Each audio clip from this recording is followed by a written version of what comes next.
Pequenos gestos e realmente ação dão resultado. Como eu já tinha começado capoeira, eu achava aquilo fantástico, porque eu podia tocar, eu podia lutar, eu podia me colocar, né? Eu achava que mais gente tinha que ver aquilo. Essa galera tem uma condição de guerreiro, de luta muito forte. E se eles tivessem esse desafio, o resto viria automaticamente. Ele fez minha vida mudar. Sempre está ali motivando, fazendo com que a gente caminhe pelo lado certo. Dessa forma, você vai transformando esses meninos em protagonistas da história deles. Vai buscando a sua vitória. A hora ela vai chegar. Minha escola de capoeira nasceu dessa vontade. Eu despertei o guerreiro dentro delas. Daí veio junto a autoestima, a resiliência, a motivação. Somos poucos, mas podemos cuidar de muitos. Quando a gente dá condição, elas vão à luta. E daí o otimismo aparece todo dia e em todo mundo. Eu sou Edu Carvalho, eu sou jornalista, escritor e eu faço parte da curadoria desse ano da Bienal do Livro 2021. Sejam muito bem-vindos todos vocês que estão aqui e também quem nos assiste pelas plataformas do evento. Vamos para um dia, mais uma mesa muito emocionante nesse que é o último dia. Mas vamos lá, vamos agora entrar de fato no assunto de hoje, porque a gente vai estar falando basicamente sobre os invisíveis. Na verdade, sobre quem está na ponta. Melhor do que isso, a gente vai estar escutando, conversando, quem ajuda a contar as histórias de quem está na ponta. E que é sempre, desde sempre, a maioria. Mas, se eles são a maioria, por que a gente tenta chamá-los de invisíveis? Por que ficamos nessa dinâmica de dar voz? Bem, eu vou parar de fazer pergunta e vou chamar quem vai ajudar a responder todas essas interrogações. Vamos lá, eu vou agora ler porque o currículo de cada um é muito grande. Então, por favor, recebam com muita alegria a vereadora de São Paulo, Érica Hilton, citada pela revista Times como uma das líderes da próxima geração. O mídia ativista e fundador do Voz das Comunidades, Renê Silva. O antropólogo, escritor e pesquisador Juliano Speyer.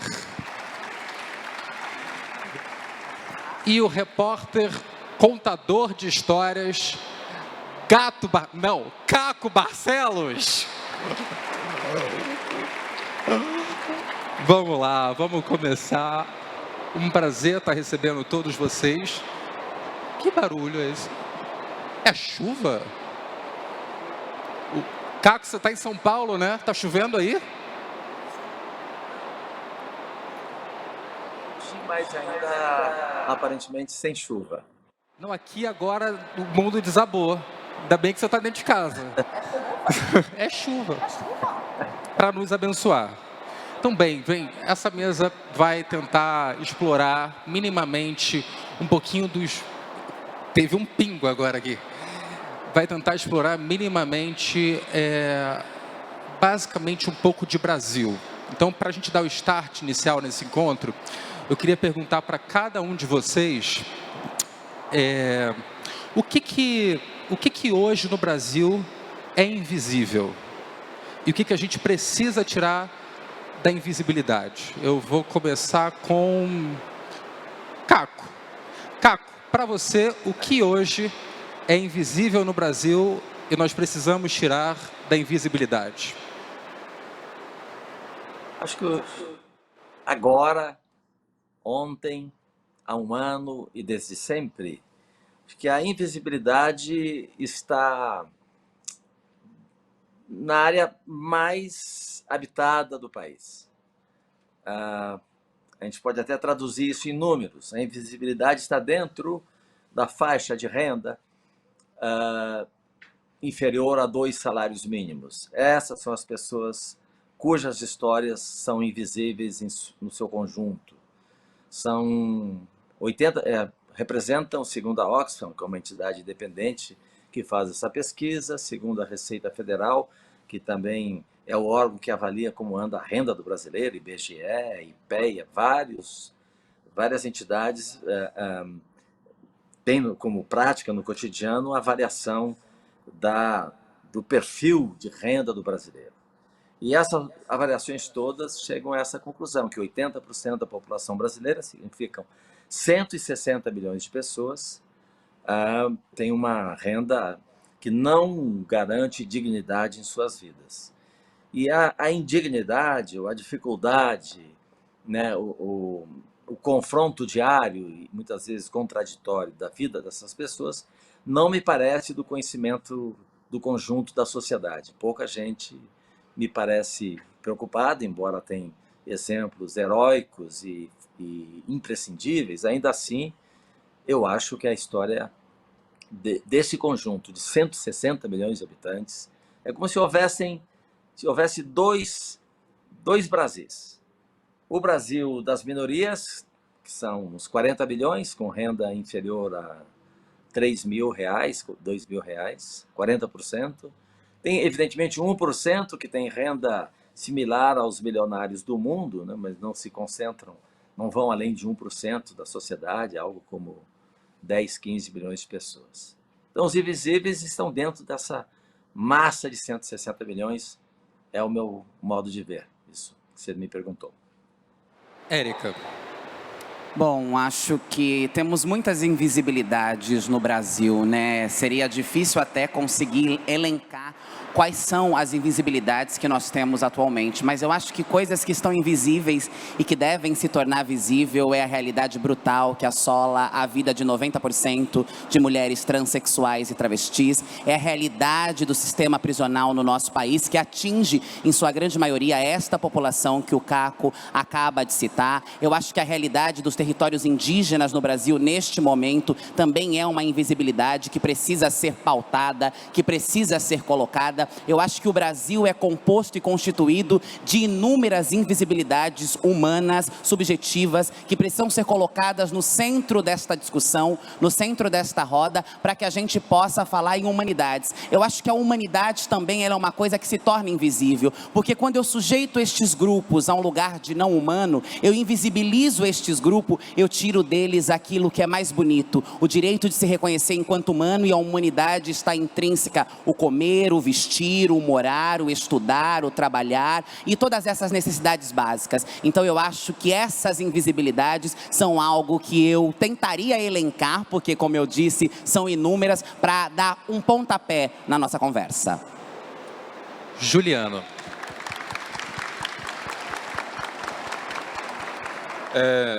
Eu falo aqui como alguém visível, como estudante da USP, que em um determinado momento, fazendo a pesquisa de doutorado, foi morar num lugar que meu pai que é jornalista, descreveu como o lugar mais feio do mundo, né?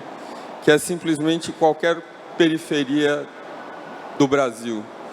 E uma anedota dessa experiência é que, enquanto eu estava lá, muita gente achava que eu era policial, né? E eles tinham um motivo para achar, porque em qual outra situação um branco com alta escolaridade aparece num lugar sem conhecer ninguém e começa a passar o dia fazendo perguntas e querendo saber da vida das pessoas, né? Então não é um antropólogo, é obviamente um policial. E uma vez eu fui interpelado por uma pessoa falando, mas o que você quer estudar aqui? Aqui não tem nada. Não tem nada para ser estudado aqui. Isso fala muito, conversa muito com a literatura que existe antropológica sobre as camadas populares, aí dialogando com o que a Érica e o Caco disseram, né? As camadas populares do Brasil, segundo diz, por exemplo, a antropóloga Cláudia Fonseca, que é a minha grande inspiração teórica, né? Vive numa situação de apartheid social do Brasil. É curioso isso, né? Porque a gente identifica o brasileiro como tão sociável, e a Cláudia fala, de um lado você tem as pessoas que pegam ônibus, que usam a saúde pública. A gente nem tem ideia, a gente aqui da Bélgica, do Brasil, não tem ideia do que é um posto de saúde, né? Até as pessoas bem intencionadas não têm ideia. Ou uma escola pública, de um lado. Do outro lado, você anda de carro, tem um plano de saúde privado e estuda numa escola particular, e o privilégio dos privilégios, né? Uma vez eu estava recentemente no Uber, daí eu falei, eu tive o privilégio de terminar a universidade. Ele falou, isso não é o privilégio. Daí eu disse para ele, mas eu não precisei trabalhar até lá. Ele falou, isso é privilégio. Então, eu tive essa possibilidade, e a Cláudia Fonseca fala assim, os únicos momentos de contato entre o Brasil das camadas médias e altas e o brasileiro pobre conversando com a empregada doméstica, tomando café da manhã ou no momento do assalto. E ela diz que os muros das casas burguesas, né, de classe média e alta, elas metaforizam a distância que existe entre os brasileiros das camadas médias e o brasileiro pobre no Brasil. Então, mais do que uma invisibilidade, é um muro, né? Que uma invisibilidade, você não enxerga nada, mas o muro você não consegue transpor. Isso não é um blá blá blá esquerdista, né? Isso são, 30, 40 anos de literatura com a Cláudia Fonseca, com a Alba Zaluar, com o Zé Guilherme Magnani, uma série de pesquisadores que falam de como a gente, geralmente, enquanto antropólogo, se interessa pelo pobre exótico, então, quilombola, o indígena, que são importantíssimos, mas o pobre que chega perto, eu estava conversando isso até com o René, o pobre que chega perto passa a ser uma pessoa que é examinada como alguém doente. Então, ele é ou sexualizado demais, ou religioso demais, ou bebe demais. Então, é sempre uma maneira de você proibir, estigmatizar de certa forma, antipatizar e falar, olha, ele precisa de ajuda, e eu tenho essa ajuda, porque eu sou escolarizado. René, para fechar. Eu acredito que o povo preto nesse país é o povo muito invisível. Quando a gente para olhar, por exemplo, até para o público que está aqui presente hoje na Bienal e em diversos outros espaços, a gente pouco percebe a presença do povo preto.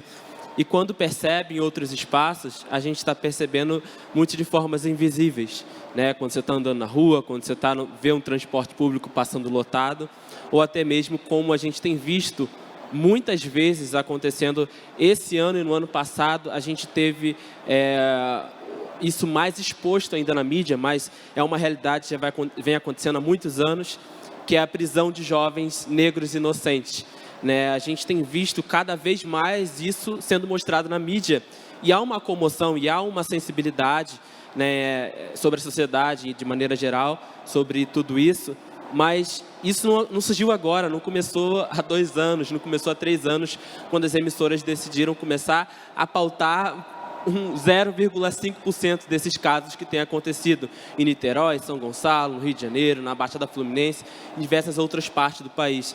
Então, acho que o povo preto desse país é um povo ainda muito invisível, né? A pandemia pôde escancarar ainda mais essa invisibilidade que existe no nosso país e que a gente, enquanto sociedade, não tem contribuído para mudar essa invisibilidade, para que esse povo preto seja cada vez mais visível, né? As favelas, as periferias do nosso Brasil, se você olhar para todas elas, a maior parte é composta pelo povo preto. Então, acho que é aí que está a maior parte da nossa invisibilidade. Juliano, você quer completar rapidinho? Quero.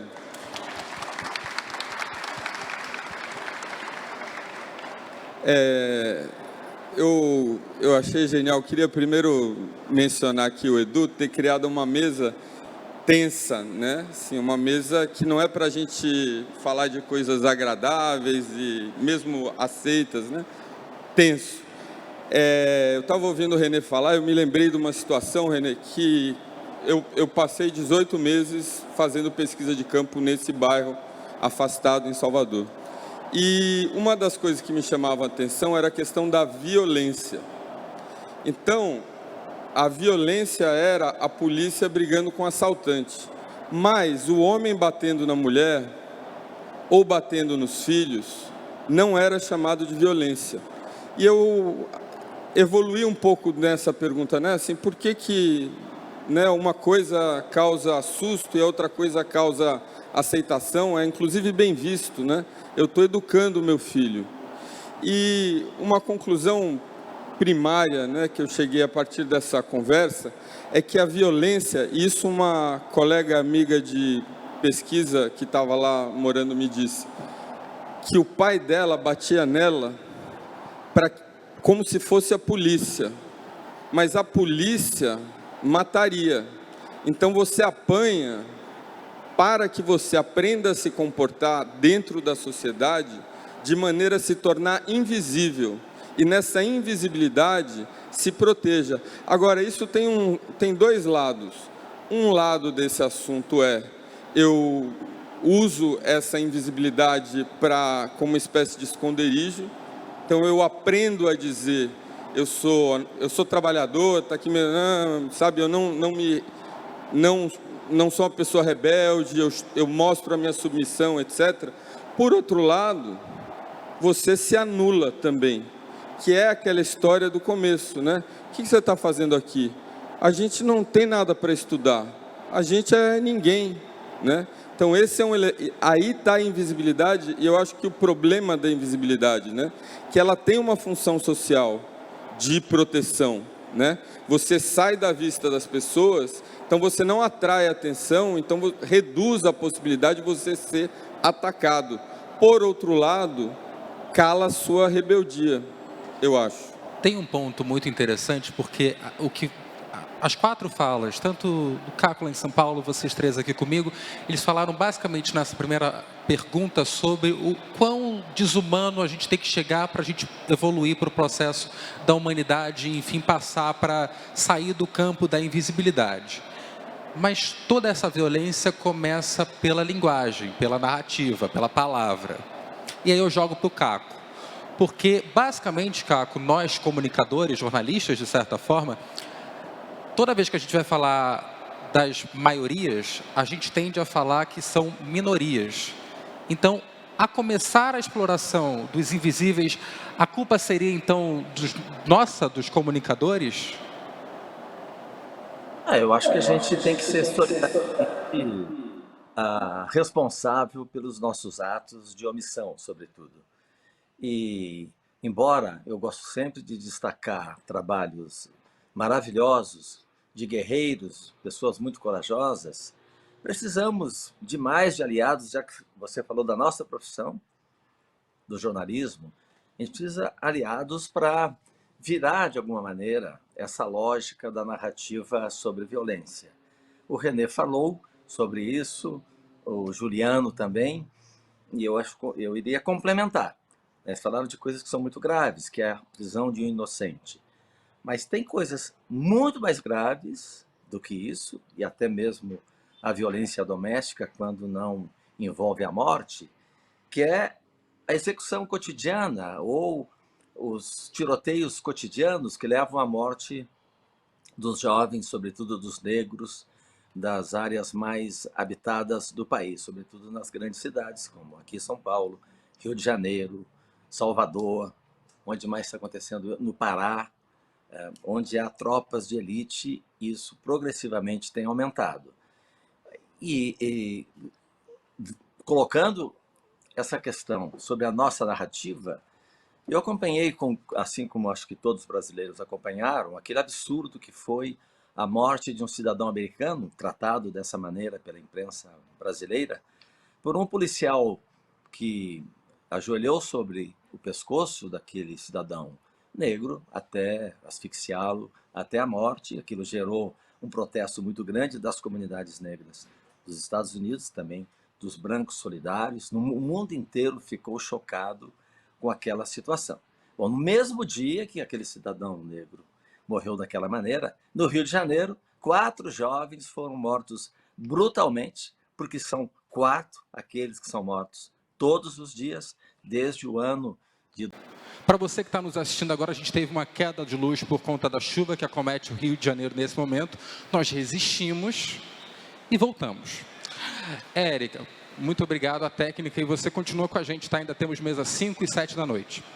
Érica, você está em outra baia nessa luta, porque se o René, de certa forma, se materializa como uma das vozes pretas e periféricas faveladas no Brasil, você acabou se materializando pelo seu ativismo e não só pela sua vida, também na política como alguém que vai representar, enfim, pessoas LGBTQIA+, mas não só. Tentar colocar você na caixinha é uma maneira de invisibilizar a sua luta e de certa forma, a disputa de narrativa?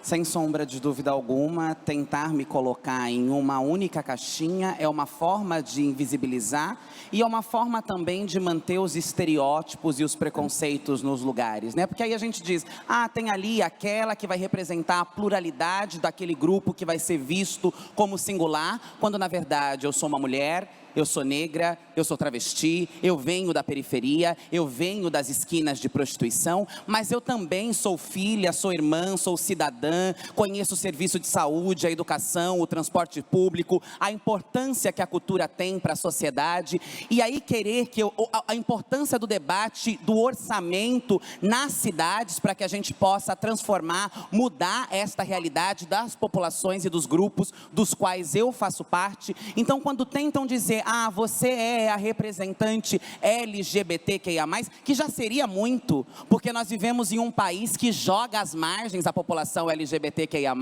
nós vivemos em um país que é recorde no assassinato de pessoas LGBTs, em especial as pessoas transvestigêneres. Representar no parlamento, representar na política um espaço que historicamente foi responsável pelo maior déficit histórico desta população, seria algo já gigantesco. Mas também é uma forma de reduzir a minha competência, a minha atuação e a minha capacidade de promover e fazer outros debates. Então eu acho que é uma forma como o sistema se organiza para dizer, ok, ela chegou aqui, não deveria ter chegado, porque quando nós olhamos a minha trajetória, que é uma trajetória muito genérica da maioria das mulheres iguais a mim no Brasil, a sensação que eu tenho quando eu estou dentro do parlamento, em alguns momentos, é que eles se perguntam, como ela não morreu antes? E é isso que eu ia falar com você agora, porque ontem eu estava pegando com...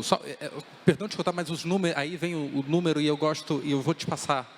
Porque ontem eu pegava os números do último anuário do Fórum Brasileiro de Segurança, a Samira Bueno mandou, só em 2020 foram 3.967 casos de violência física contra trans e travestis. A Érica teve 50 mil votos na Câmara Municipal de São Paulo. O cenário, quando você olha, pode até parecer fácil, mas não é. Então, como é que é reexistir nesse campo? Porque é justamente isso, eles virarem para você, os seus colegas, e falarem, você não deveria estar aqui. Eu tenho muito esta sensação de como o projeto é um pouco, é paradoxal, porque ao mesmo tempo eu também percebo o desespero no olhar daqueles homens que pensam, o nosso projeto de morte para esta população em algum lugar falhou, porque esta mulher que foi para as ruas aos 14 anos, viveu da prostituição, passou por todos os lugares sentenciados para esta população e não morreu e ainda consegue chegar aqui para pensar política, em algum lugar nós estamos falhando. E isso é uma maneira de resistir e de confrontar, de dizer, nós estamos resistindo, nós estamos driblando a morte, nós estamos a partir de nossa coletividade, a partir de nossa dororidade, a partir de nossa resiliência, a partir de nossa força, do trabalho coletivo, resgatando os lugares que nos foram tomados e dizendo, nós permaneceremos viva o máximo que for possível, até porque permanecer viva não é uma escolha, a gente luta para estar viva, a gente luta para permanecer viva, mas nós não temos nenhuma garantia de que isso aconteça. Então estar naquele espaço é constantemente tentar dizer que aquele espaço é responsável por estes números, que aquele espaço é responsável pela evasão escolar, que aquele espaço é responsável pela ausência de políticas públicas, que aquele espaço é responsável pelo olhar que a sociedade tem sobre estes corpos e o que leva com que estes corpos sejam executados da forma como são. E aqui a gente pode lembrar de Dandara dos Santos, de Kelly da Silva, e não faltariam nomes para relembrar o quanto a sociedade e a política são responsáveis pela marginalização, pela violência, pela ausência de políticas para estas populações. Então, quando tentam me reduzir a um debate apenas LGBTQIA+, acabam reforçando este lugar, porque falar sobre LGBTQIA+, também é falar sobre negritude, também é falar sobre a presença delas nas favelas, também é falar sobre o direito à educação, sobre o direito à saúde, sobre o direito ao lazer, sobre o direito à cultura. Tá babado, é parreia essa mulher. Deixa a gente com... Não sei, continuemos? Continuemos. Então é falar sobre todos esses lugares que, quando acham que nós vamos falar sobre LGBT, precisa ignorar. Ah não, falar sobre LGBT não é pensar para onde vai esse orçamento. Então eu acho que é sim uma tática de invisibilidade, uma tática de aprisionamento e uma tática mesmo de deixar com que esse debate seja segmentado. Ah, tá bom, vocês vão falar de LGBT, vocês vão falar sobre isso aqui apenas. Todo o resto não interessa. Quando na verdade nós somos esta camada plural, interseccional, múltipla da sociedade e devemos, e não só devemos, iremos e já estamos fazendo, pautar todos os debates interseccionados sim, com a pauta LGBTQIA+, com a pauta de raça, com a pauta de gênero, com a pauta de direitos humanos, porque quando estamos falando destes grupos, também estamos falando de tudo isso, sem precisar deixar de lado. É tudo junto, misturado, no mesmo balaio, e acho que é isso que assusta eles. Nós não falamos apenas de um segmento, nós estamos disputando a sociedade, nós estamos disputando essas narrativas, nós estamos disputando estes lugares com tudo aquilo que temos os direitos e o dever de disputar, e o faremos, sem abrir mão dos nossos princípios, daquilo que somos, daquilo que nos traz até este lugar, mas sem ignorar. Chegar neste lugar também é para falar disso, porque tudo isso que não foi falado com nós dificulta a nossa vida e a nossa existência numa sociedade que ainda hoje insiste em nos odiar, em nos estereotipar, em nos matar e nos roubar todos os direitos possíveis. Pode bater palma.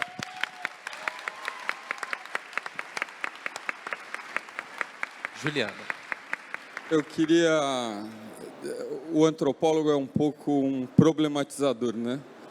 E eu queria apimentar um pouco a conversa, se é que eu posso usar essa expressão, contando para os meus colegas aqui que a principal limitação hoje, que eu tenho impressão existe no sentido de seguir na via da barbárie política, né, que a gente está seguindo, ou mudar para um curso mais razoável, é abrir um canal de diálogo com o campo evangélico, que é 1/3 da população hoje. Então, eu queria fazer isso, primeiro, compartilhando com vocês e com vocês um relato de campo, né? Então, esse é um colega meu da Assembleia de Deus, na Bahia, numa quebrada a 100 quilômetros do centro de Salvador.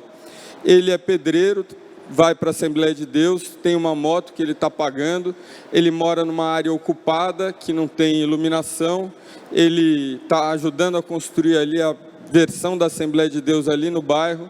Daí de noite, sábado, ele está indo para o culto, sai, e na hora que ele sai tem 800 metros de uma avenida, de uma rua de terra, 100 casas do lado, tudo escuro, e ele vê do outro lado um camburão chegando. E quando ele está para cruzar esse camburão, o camburão dá um cavalo de pau, e todas as luzes daquele camburão, acho que até uma imagem que o Caco deve conhecer bem, uma imagem típica da polícia, né? É quase uma imagem cinematográfica. Abrem-se as portas, as luzes se acendem, e ele vê no vulto o som das armas sendo preparadas para o disparo. E ele conta, eu tenho isso gravado em fita, ele conta para mim, em 2 segundos, eu tinha certeza que eu ia morrer. Daí alguém gritou lá de trás, tudo bem, ele é crente. A porta fechou e o carro saiu. Ao mesmo tempo, Érica e Renê, o campo evangélico, ele é tradicionalmente conservador, principalmente nas pautas morais e sexuais, né? Eu tenho me perguntado como é que a gente fala, não com crente intelectualizado, né? Eu tenho impressão, quando a gente fala com crente intelectualizado, a gente pode falar, esse é o evangélico que apoia o aborto, que apoia as pautas LGBT, que apoia a legalização da maconha, mas se você quiser falar com um crente pobre, né, que é o sujeito que veio do sertão nordestino, já era conservador. Ele não se tornou conservador, né? A igreja, nesse sentido, serve ali como uma disciplinadora. E dentro dessa disciplinarização, a moral faz parte da maneira de controlar corpos nesse, para quem não conhece a vida periférica, né, muito vulnerável e muito massacrado, como as pessoas aqui conhecem, né? Então, se a gente falar desse crente como sendo o crente progressista, aquele que defende a questão da educação, né? Eu quero melhorar a qualidade da educação, eu quero melhorar a qualidade da saúde, eu quero combater a corrupção, eu quero proteger as florestas. Como é que é uma pergunta honesta, porque eu não tenho a resposta. Como é que a gente se junta nas pautas que a gente tem em comum e tenta minimizar uma guerra cultural que eu tenho impressão é, de alguma forma, estimulada de fora para associar as pessoas que têm visão progressista como se elas fossem anti-família, anti-amor, anti-relacionamentos. Onde que está a maneira de dialogar com um crente pobre que tem uma visão difícil em relação a quem você é hoje, né? Ou seja, tem uma dificuldade para lidar com gay, com travesti, com a própria negritude. Como é que a gente resolve essa equação e conversa com essas pessoas de uma maneira a estarmos juntos na retomada de um Brasil menos vulgar? Você quer responder, Érica? Porque esse já é um gancho muito importante que eu ia fazer para o Juliano, porque ele falou assim, eu faço a pergunta, mas eu também não tenho resposta. Tem sim, está publicada bem do lado da Érica. O Juliano acabou escrevendo o livro Povo de Deus, que se tornou, sobretudo para o grupo político, de certa forma, um guia para entender quem são e por que eles importam.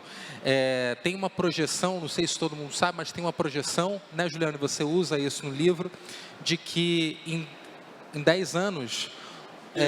a expectativa é que esse ano os católicos deixem de ser, não é uma opinião minha, tá? São os demógrafos, 50% do país. Eu acho que é meio chover no molhado dizer que o Brasil é um país católico, né? Era tão católico que era proibido ser de qualquer outra religião até o século XIX.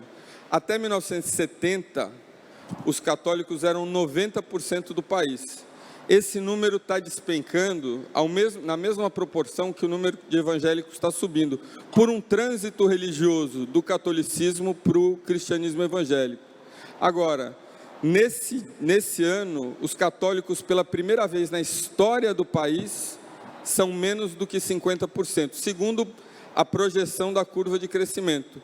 E em 2032, os evangélicos se tornam maioria. Então, o Brasil, sem ter sido invadido, sem ter tido uma política de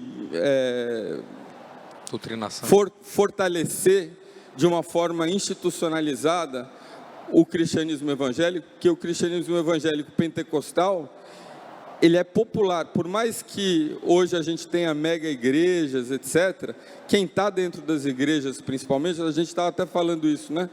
Na Universal, não sei se vocês sabem, mas 75% dos fiéis são mulheres. Na Assembleia de Deus, você tem um número predominante de mulheres também, né?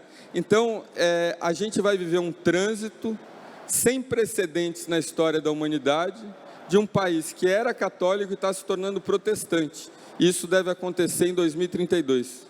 Juliano e Érica, pergunta para vocês, até porque é uma informação que eu soube agora nos bastidores. Érica era de igreja presbiteriana. Não, ela era da congregação pentecostal. Fala para todo mundo ouvir. Congregação Cristã no Brasil, pentecostal. Então, eu jogo para os dois. Essa parcela que tende a ser a maioria no âmbito religioso do país, não é nada invisível, não pode ser tornada como visível. O problema não é ser religioso, o problema é ser autoritário.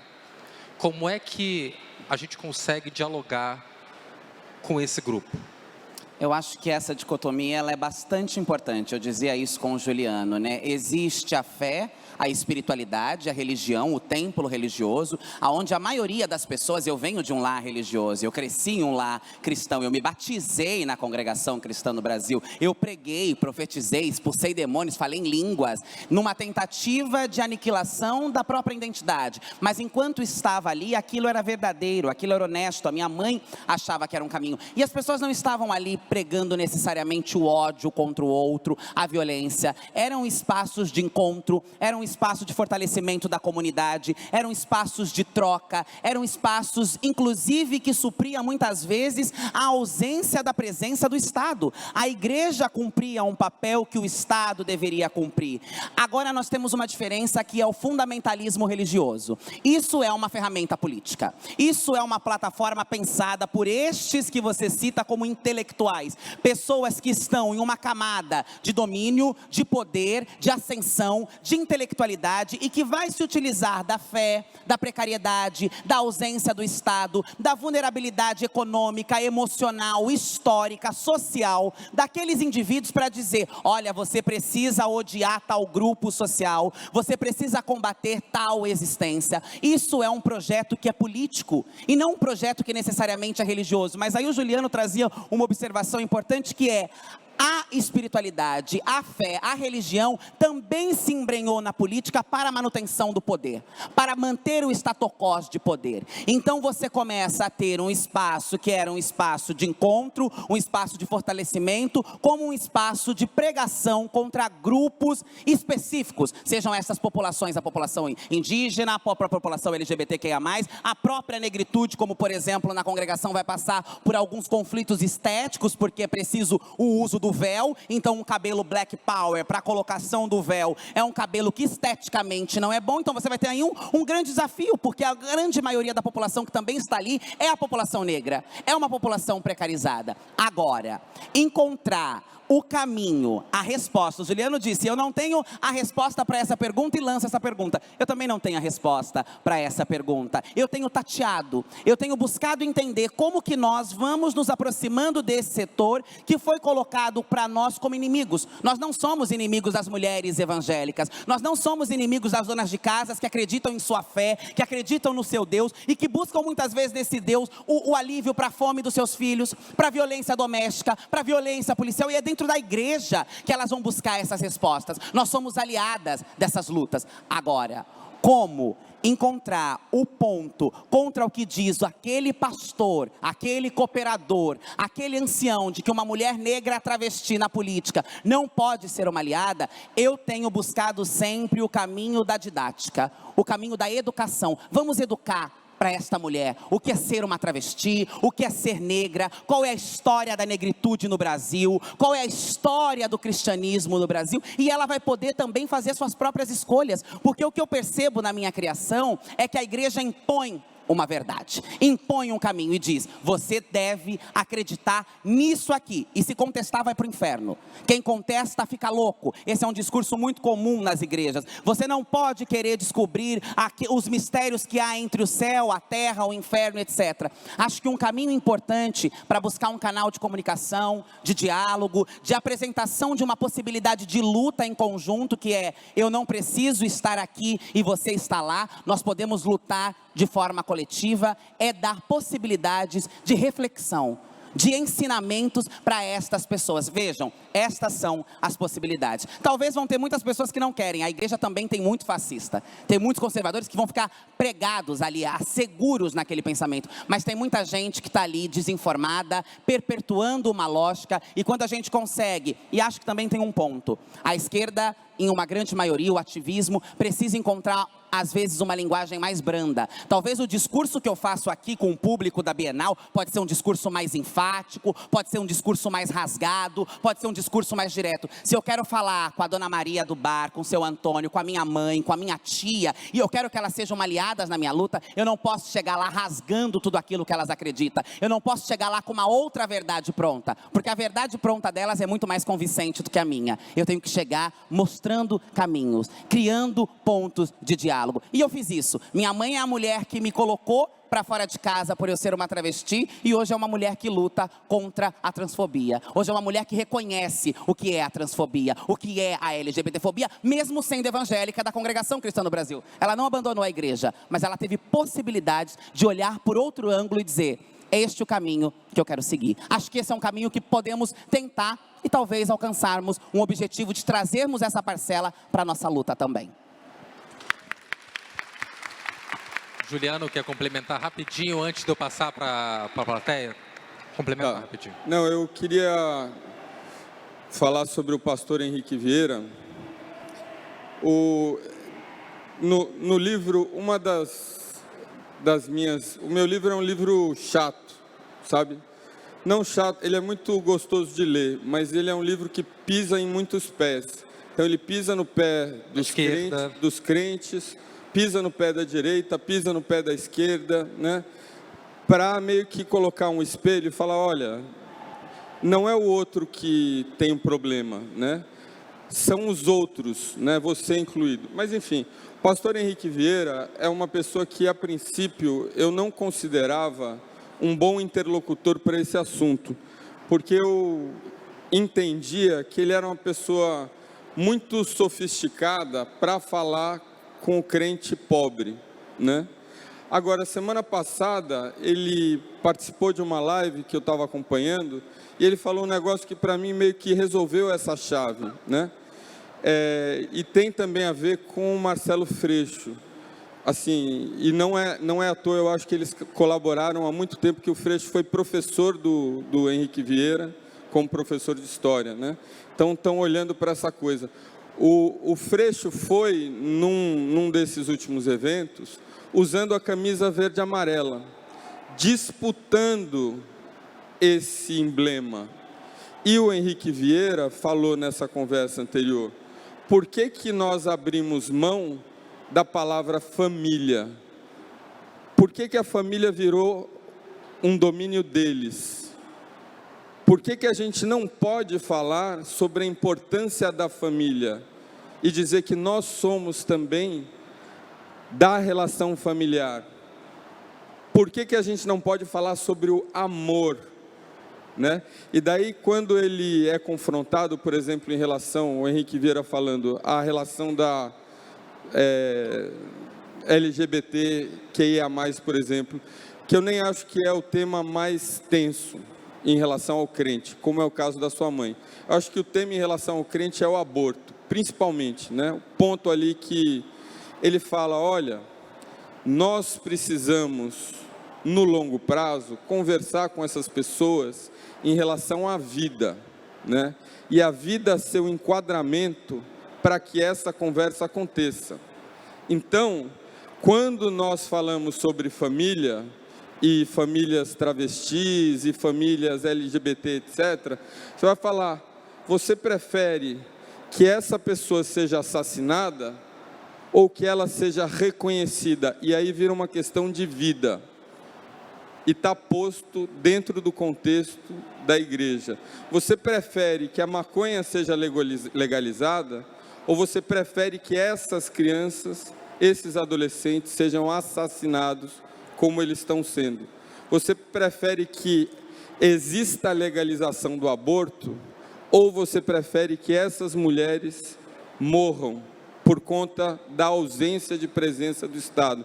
Então ele deu esse enquadramento possível da gente retomar, disputar esses temas que hoje nós abrimos mão, porque a família é burguesa, porque o amor é brega, romântico, etc., porque a bandeira nacional é uma coisa, sei lá, né, é uma coisa conservadora. Não, a gente precisa retomar o diálogo para conquistar de volta o direito de falar sobre essas coisas, na minha modesta opinião.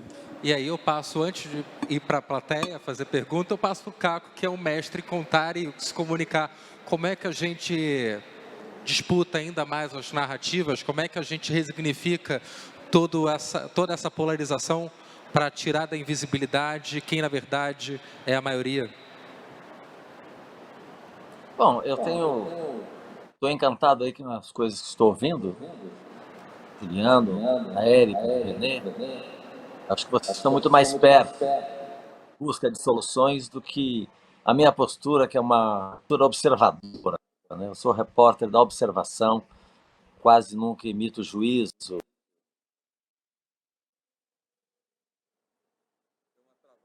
A história que trabalham com a opinião, né, o antropólogo, o sociólogo, mesmo o jornalista analítico, eles precisam de uma apuração rigorosa. É muito difícil fazer isso e a imprensa, sobretudo, tem abandonado essa tarefa essencial, que é o registro instantâneo de uma história com todas as nuances, com todas as dificuldades, né, que os ambientes nos oferecem.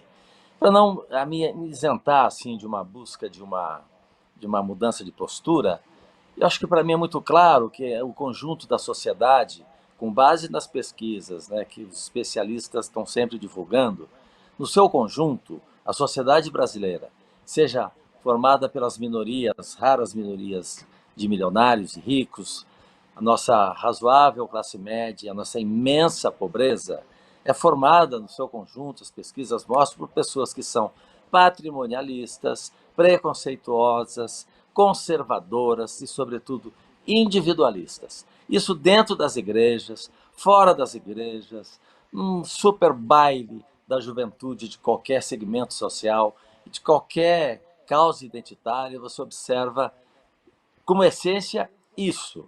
E eu acho que isso explica, por exemplo, quando a gente vai para o voto, busca do voto, o resultado das eleições. Que é o nosso Congresso Nacional, se não o espelho do que é a nossa sociedade. E é um Congresso hoje dominado, né, pelos 3 Bs, né? A Bíblia, pela força, como foi dito pelo Juliano, dos evangélicos, o outro B, o boi, o latifúndio poderoso, milionário, e a bala, pelos violentos. E tem ali 25% que talvez seja uma escolha mais democrática, mais variada, né? E até o contraditório está dentro desses 25%. Agora, 75% da nossa sociedade, melhor, do Congresso, é o retrato do que é a sociedade brasileira. Então, quem sou eu para emitir juízo sobre as escolhas, não é? As escolhas são muito claras. Tem 25% da população que acha que é razoável conviver, e a resposta disso é o silêncio, com um Estado matador. O mais matador do mundo nesse momento. É razoável conviver com a força do latifúndio, né? Aqueles pequenos horários em volta de... A gente perdeu... O Caco deve voltar, mas a gente perdeu ele. A gente tem 15 minutos. Eu gostaria de abrir para 3 perguntas, se forem muito rapidinhas. A gente consegue? Perguntas? O Caco voltou. Eu não vejo outro caminho que não seja pela busca rara de uma sociedade politicamente organizada. A verdade é que o Brasil não tem uma sociedade politicamente organizada. Tem ações individualistas geniais, tem pessoas heróicas, maravilhosas, mas não temos uma sociedade politicamente organizada. Sem isso, a gente vai, eu acho que, patinar ao longo de muito tempo. Nós precisamos, na base, ali na escola primária, enfim, na formação do jovem, na adolescência e, sobretudo, nas camadas depois do trabalho, permanentemente uma formação política. A sociedade que não é politicamente, ela é refém da barbárie. A história mostra isso. Não temos entidades que se preocupam com isso no Brasil. Os sindicatos não se preocupam com isso. Os partidos tradicionais também. As entidades, talvez minoritárias, como o MST, faz isso, né, nas suas bases. Mas é uma coisa rara a gente observar essa preocupação. Porque com a sociedade politicamente organizada, o que vai vigorar? É a reflexão. Não é? As injustiças estão ali colocadas de maneira coletiva, não individualista. O coletivo decidindo sobre o seu destino. Por exemplo, né, por que não criar uma política, digamos, de preventiva, já que falamos aqui de segurança pública, uma polícia comunitária, né, um trabalho político comunitário de segurança. Ou seja, num bairro comunitário, né, consciente dos seus direitos, ele vai dar as ordens. A polícia não entra naquele bairro. Se tem um traficante ali fazendo coisas que a comunidade não está gostando, é a comunidade que vai chamar a polícia. E ela será responsável pelo ato da polícia. A comunidade, não o coronel, que nunca entrou naquela comunidade. E se essa comunidade quer a presença do tráfico, essa comunidade que se vire. Eu acho que a gente teria que formar o princípio do coletivo e não do individual. O individual gera depois os votos, né, com base na desinformação ou nesses preconceitos que são históricos, são seculares no Brasil.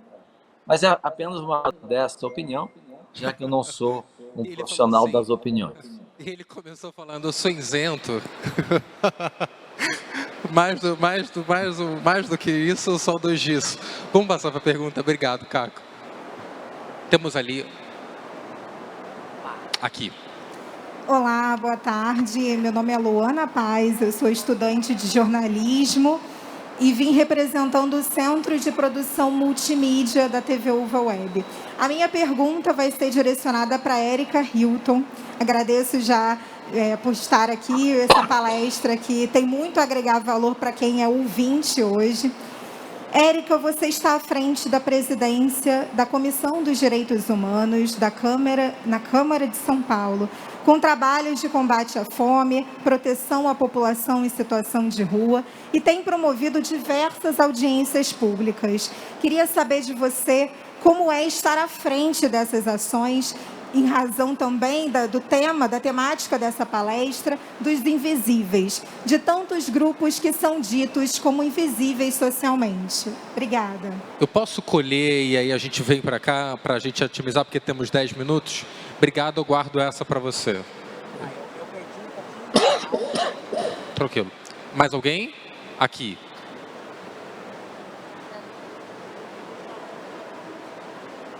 Não está pegando o microfone dele? Tem que ficar para enquadrar a câmera, pode se levantar.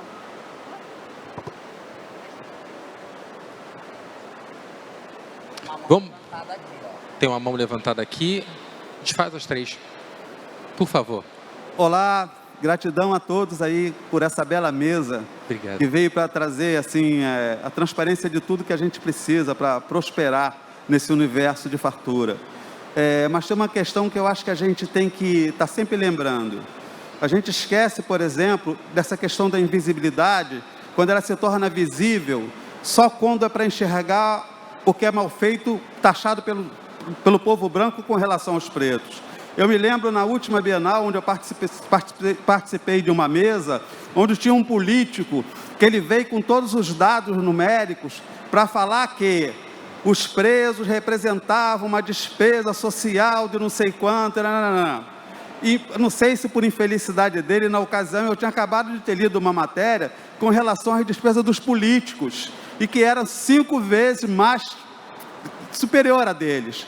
E coloquei isso, gerou até um certo mal-estar, e quando a gente acaba vendo hoje essa discussão da invisibilidade, e entende que tem uma ingerência e uma interferência muito crescida das religiões, principalmente no berço da igreja evangélica, eu pergunto a vocês, principalmente a Érica, como política, que passou pela igreja evangélica, o que está sendo feito de fato?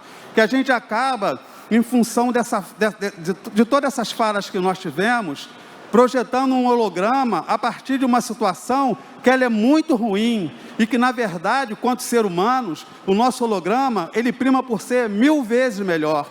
E eu não vejo ninguém fazendo nada em prol que se estabeleça uma leitura de melhoria através de ações políticas, dentro de um processo de Estado, onde a gente estabelece condições para isso através dos nossos votos. E os nossos votos hoje, a gente sabe que ele está sendo maioria, elegendo o mal feito em função da religião. E eu vou ser bem taxativo da religião evangélica. É uma realidade? É. Temos bons evangélicos? Temos um grande exemplo que foi colocado pelo Juliano, que é o pastor Henrique Vieira, que é sensacional, que é um verdadeiro cristão. Então a pergunta é justamente essa. A gente vai passar a vida toda, eu já estou com meus 67 anos de idade, fazendo uma leitura desse holograma ruim a partir dessas imagens que a gente vai sair daqui com ela. Eu acho que a ideia não é essa. Acho que merecemos um pouco melhor e merecemos sim uma mesa onde a gente tenha exposta condições de estabelecer uma condição melhor através dos votos. A gente fala muito mal de todo mundo, mas a gente não quer ser objetivo quando fala mal desse todo mundo. E a gente sabe muito bem onde está o mal desse mundo todo. E precisamos mudar isso.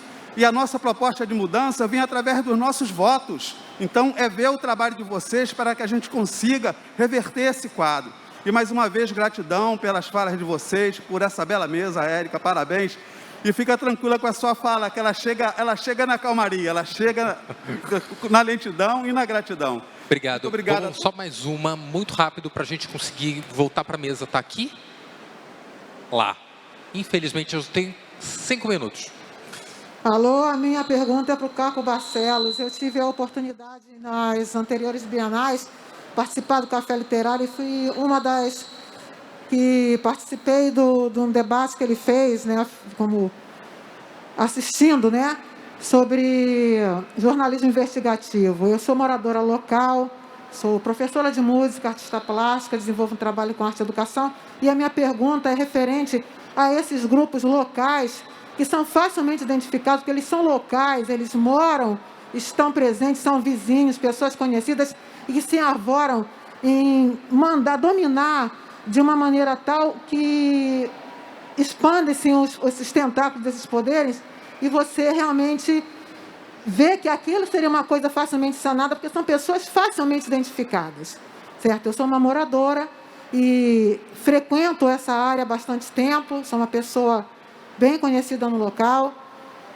e eu tive meu irmão morto há 23 anos, e em 2015 eu tive minha filha de 16 anos assassinada com um tiro na cabeça, e eu vejo diariamente as pessoas que fizeram, que cresceram comigo, viram minha filha crescer, vizinhos de um lado e de outro, rindo e debochando e se arvorando, porque eles se acham poderosos, como ele falou, denominando, certo? É um grupo local, Mauro, Tayane Pauri, todo mundo conhece aqui na área, a gente que tenta passar o pano, mas foi a minha filha que eles mataram.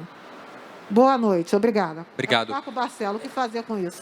Eu vou começar com o Caco, porque ela falou, Caco, basicamente, eu não sei se você conseguiu escutar, ela falava um pouquinho sobre o processo de investigação, sobretudo dos grupos, enfim, tráfico, hoje não só o tráfico, a milícia, hoje presente nas favelas e periferia, o tráfico, processo de investigação desses grupos que também acabam emergindo dos lugares onde a minoria está. Como é que você vê isso? Como é que se dá o trabalho no front, sendo a ponte para que a gente consiga saber? É terrível isso, né? É uma tristeza. Eu acompanho desde os anos 1970 esse avanço da violência, né, ficando totalmente fora de controle e com ausência absoluta do Estado, dos lugares onde está concentrada a maioria das vítimas.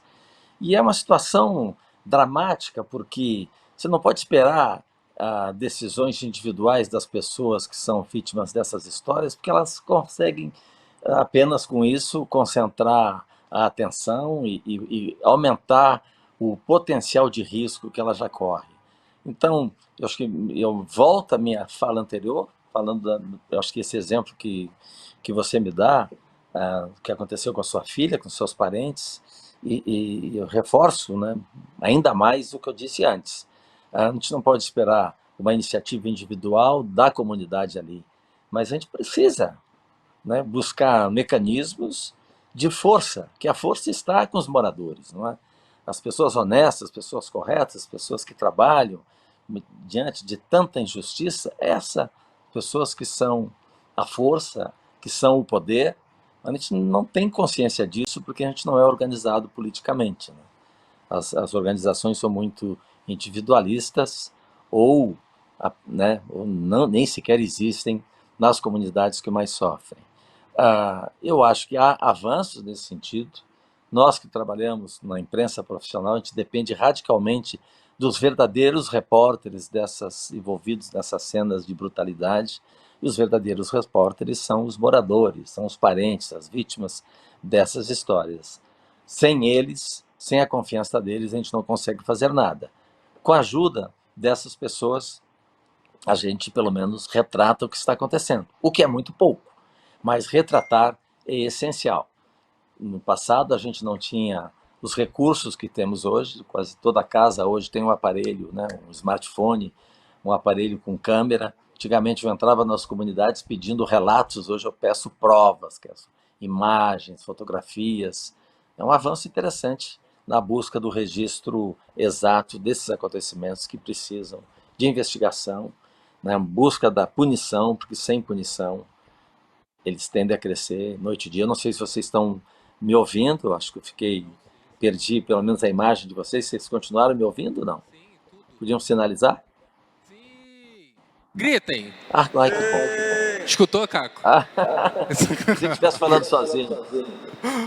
Então, fico extremamente preocupado, né, com as pessoas que são vítimas dessas histórias, né? Ainda bem que há organizações, estou falando aqui com o René e com tantas pessoas que estão atentas, né, monitorando essa violência brutal, mas concordam que é muito pouco, não é? Porque, né, a gente vê essas histórias se multiplicando, é muito triste, pelo menos quem deseja, né, e quem acredita na relevância que o trabalho de comunicação deveria ter. É muito triste a gente observar que essas coisas apenas se multiplicaram pensando lá em 1970, quando a violência perdeu o controle. E é cruel, porque você não vê o mesmo cenário, já que vocês estão aí no Rio de Janeiro, Leblon, Ipanema. Quais são as cidades onde estão concentradas as pessoas da sociedade tida como organizada ou privilegiada, né? Tem situações, tem 2, 3 anos, que não há uma morte no Leblon e Ipanema, no mesmo dia em que há 5 pessoas mortas, jovens mortos, nas comunidades onde estão concentradas, né, a maioria da população. É isso. Deixa eu só me despedir antes da galera que está em casa, porque eu tenho 20 segundos com vocês, então muito obrigado por vocês terem assistido a gente até agora. Às 5 da tarde tem mesa, às 7 também. E aí agora eu continuo com você. Você quer complementar o Caco? Por favor, porque ele citou a mídia periférica, então eu acho importante. A mídia, quando a gente para analisar, né, as mídias das favelas que vem surgindo em várias dessas periferias do Rio de Janeiro, e hoje já tem essa ramificação, podemos dizer assim, em São Paulo também, né, em outros espaços, em outras favelas, acho que é justamente isso, é contra toda essa narrativa do que a grande mídia vem trazendo, né? Quando a gente fala dos jovens negros assassinados, quando a gente tem instituições no nosso país, né, como a Anistia Internacional, Fogo Cruzado, que trazem dados, trazem informações sobre isso, enquanto isso a mídia comunitária está no dia a dia reportando e mostrando essa realidade.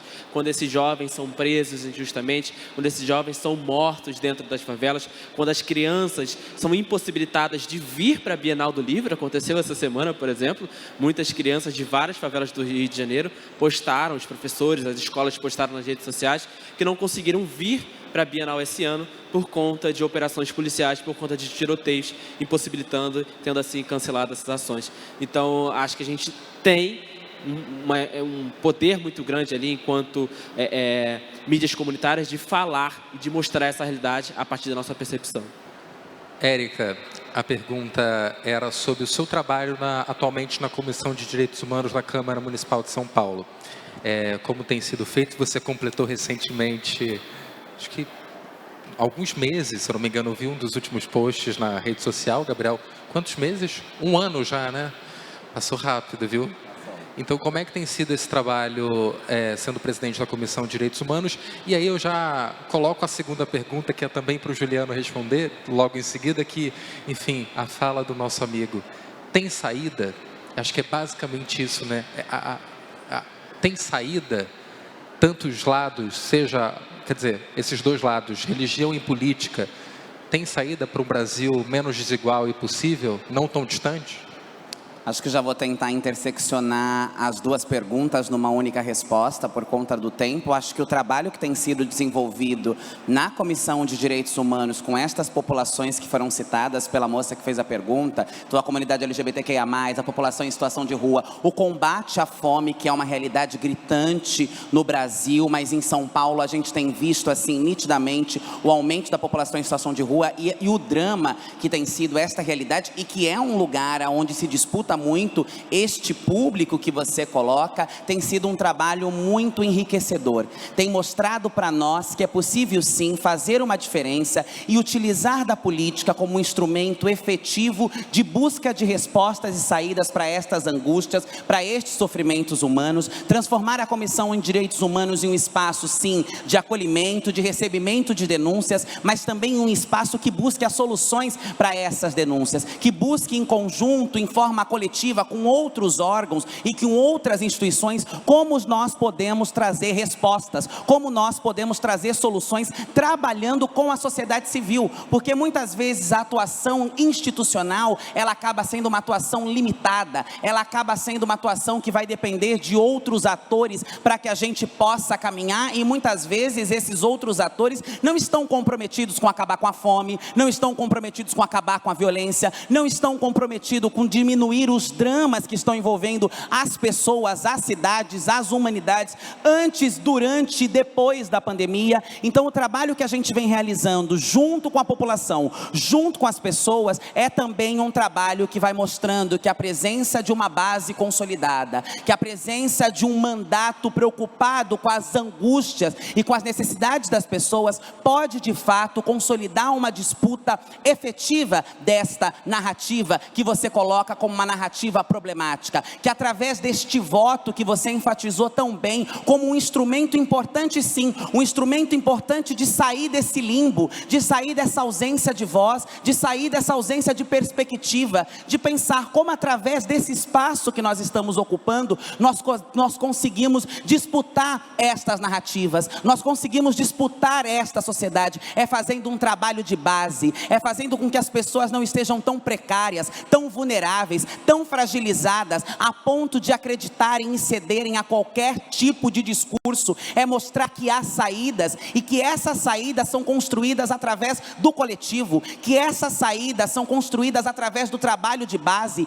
que estas saídas são construídas com estas pessoas sendo suas próprias protagonistas. Nós não estamos ali fazendo um trabalho para a população em situação de rua, para as mulheres, para a periferia. Nós estamos ali na Comissão de Direitos Humanos, no meu mandato, fazendo um trabalho com estas pessoas, mostrando para elas que elas também são parte do que nós dizemos que é a política, que a política não é só o debate institucional, mas é o trabalho que acontece diariamente e que se nós não o fizermos, as igrejas o irão fazer, talvez com uma outra narrativa, e que também sim, há muito trabalho de base, como por exemplo, Jacques Chanel, que é uma representante travesti religiosa, que faz um trabalho que é preciso ser valorizado, que é um trabalho de conscientização, que é um trabalho de combate à fome, que é um trabalho de informação, que é um trabalho de reduzir danos do consumo de álcool e drogas, e é uma liderança religiosa, mas que não se utiliza do discurso religioso para pregar o ódio, para pregar o fundamentalismo, para pregar o conservadorismo. A Comissão de Direitos Humanos abriu os braços e abriu as portas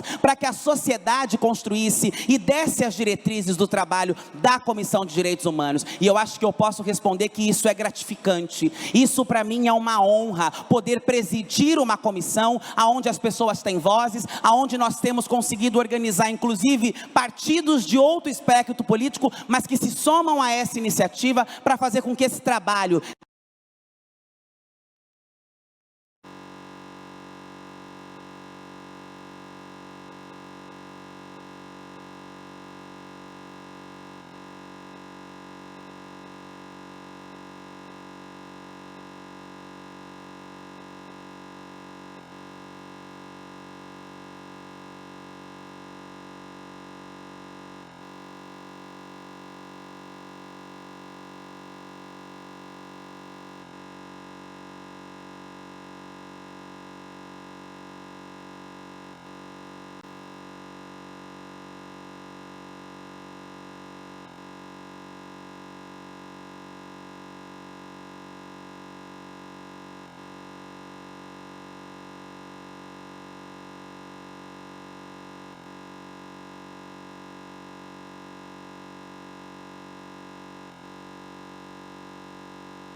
gente está num carro desgovernado, que vai daqui a...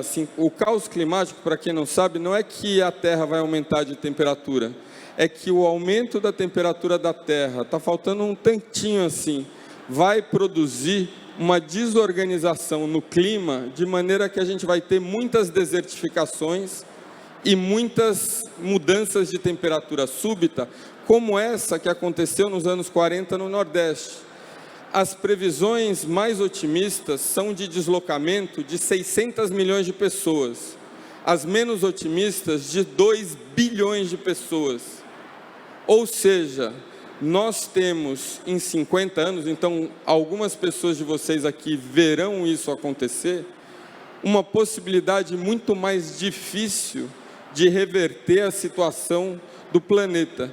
Então, o que eu estou querendo dizer aqui é que é muito bacana ter esses heróis aqui, o Renê, a Érica, o Caco. O Caco, ele escreveu um livro que chama Rota 66, que quem não leu precisa ler, um livro heróico, foi perseguido durante tantos, pela polícia, pois ele pode contar anedoticamente como que ele sobreviveu a essa perseguição, mas não vai ser pelos heróis que a gente vai sobreviver, vai ser pela pessoa comum, pela gente.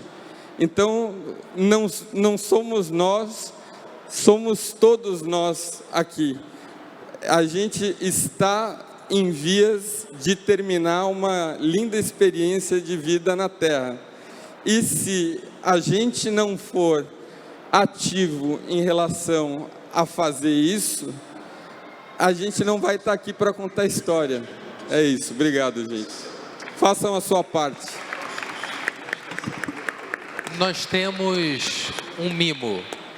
Em algumas cadeiras tem um voucher com um vale-livro quase, um vale-presente de certa forma. Procurem abaixo das cadeiras. Achou. Somos quantos? Um, talvez? Não. São 3 livros. Achou aqui, falta um. Achou também? Então achamos os 3. Procurar a Silvana, que está aqui atrás. Mas ela vai sair em algum momento. Senhoras e senhores, vocês ouviram... Tem um a mais, lembra que sobrou da vez passada? É isso. Sobrou um da vez... Não, mas aqui, ó. Não, são 3 mesmo. A Silvana vai aparecer aqui na frente, então os 3 que acharam, que está aqui, vocês podem procurá-la. Senhoras e senhores, vocês ouviram Renê Silva, Érica Hilton, Juliana Speyer e Caco Barcelos. Muito obrigado. Até a próxima. Eu queria pedir para, como eu terminei falando de todo mundo, vamos tirar uma foto de todo mundo aqui, daqui para lá, e daí a gente tem esse momento para lembrar dessas palavras sobre o futuro do planeta.